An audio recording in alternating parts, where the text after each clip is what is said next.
Hola, muy buenas tardes. Mi nombre es Jenny Elisa Albuena García. Soy licenciada en Educación Primaria, maestra en Educación con orientación en tutoría y actualmente doctoranda en Universidad IEXPRO. Como parte de las actividades del Seminario de Evaluación y Acreditación, a continuación les presento una línea del tiempo de la evaluación, así como un pequeño análisis a partir de unos cuestionamientos sobre el contexto educativo en el que laboro y su relación con la evaluación. La evaluación ha tenido diversas etapas a lo largo de la historia. La primera de ellas es la época pretileriana, que comienza en el siglo II, con las prácticas selectivas de evaluación oral realizadas en China. Posteriormente, para 1845 en Estados Unidos, se sitúan los tests o pruebas de rendimiento escolar. Asimismo, de 1887 a 1898 tiene lugar la primera evaluación formal de un programa educativo realizado en América, realizado a partir de grupos de comparación. Para 1916 se da el test de rendimiento escolar e inteligencia, y este proceso tiene su mayor auge, el punto más alto del testing, en 1920 a 1930, que se refiere a aquellos test estandarizados que se aplicaban a los alumnos para medir su rendimiento escolar. La segunda generación de la evaluación se divide en dos partes. La primera de ellas es el periodo tileriano, que se da de 1930 a 1945, y en este periodo nace el término de evaluación educativa. Asimismo, se da la evaluación basada en la formulación de objetivos curriculares y la comprobación de su cumplimiento o no.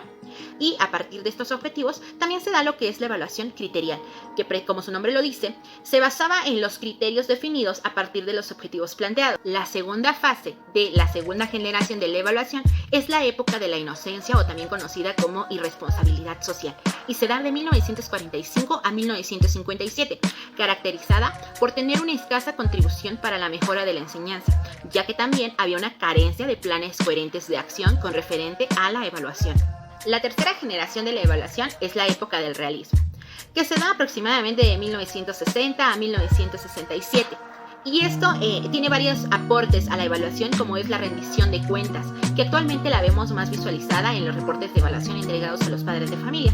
También dentro de los años 60 se da la evaluación por proyectos educativos, y esto se daba para justificar precisamente el apoyo que brindaba el Estado.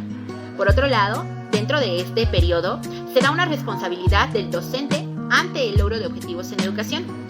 Y bueno, dentro de esos planes y proyectos se dio algo que se conoció como el Plan de Enseñanza de las 3 Rs, dirigidos por exámenes del gobierno.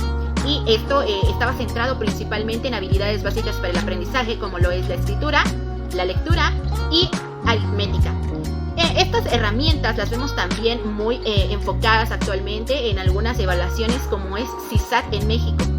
Por ahí de 1963, la evaluación ya es retomada como una valoración basada en juicios con relación a criterios. Recordemos que ya teníamos un antecedente en la segunda generación, que era la evaluación criterial. Y bueno, en 1967 se asocia además la evaluación a la toma de decisiones para una mejora, que era algo que les faltaba en la segunda generación de la evaluación. La tercera generación de la evaluación es la época de la profesionalización, y está comprendida de 1970 a 1985 aproximadamente, caracterizada por la pluralidad conceptual y metodológica. Asimismo, se dan varios tipos de evaluación, como la evaluación responsable de Stake, la evaluación democrática de McDonald, en 1977 la evaluación iluminativa de Bartlett y Hamilton, y en 1985 la evaluación crítica artística de Eisner.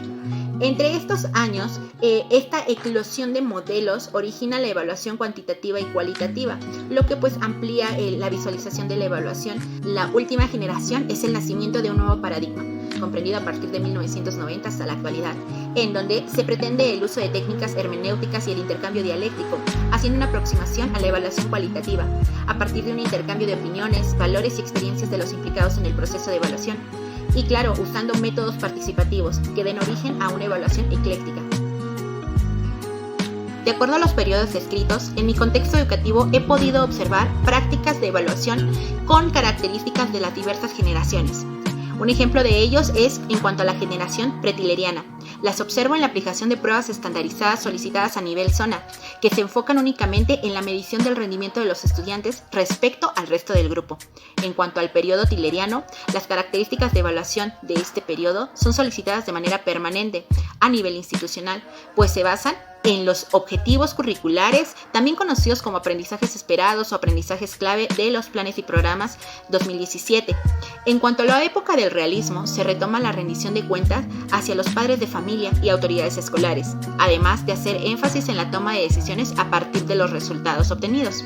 Por otro lado, de la época de la profesionalización, se ha retomado la evaluación democrática, con algunas actividades que permiten la evaluación de una manera cualitativa, pero además a través de la autoevaluación y la coevaluación. Por otro lado, se ha retomado esa parte de observaciones que se le dan a los estudiantes a manera de retroalimentación o bien mediante algunas fichas de fortalecimiento que se entregan al final de cada periodo lectivo. De manera general, considero que en la institución donde laboro se han retomado las características positivas de cada una de las generaciones, tratando de lograr la transición hacia un nuevo paradigma de evaluación que contribuya a la mejora del servicio educativo. Sin embargo, a nivel nacional, aún se continúan realizando pruebas estandarizadas que no consideran características del contexto y de los estudiantes, por lo que en muchas ocasiones se deja fuera a los alumnos con alguna barrera para el aprendizaje y la participación o con alguna necesidad educativa especial. Para mejorar la evaluación en mi institución, considero de suma importancia que docentes, alumnos y padres de familia modifiquemos nuestra percepción frente a la evaluación, considerando las características de los estudiantes, realizando una evaluación formativa centrada en la mejora de la enseñanza y el aprendizaje, garantizando la evaluación cualitativa y ecléctica que permite la formación de un ciudadano integral.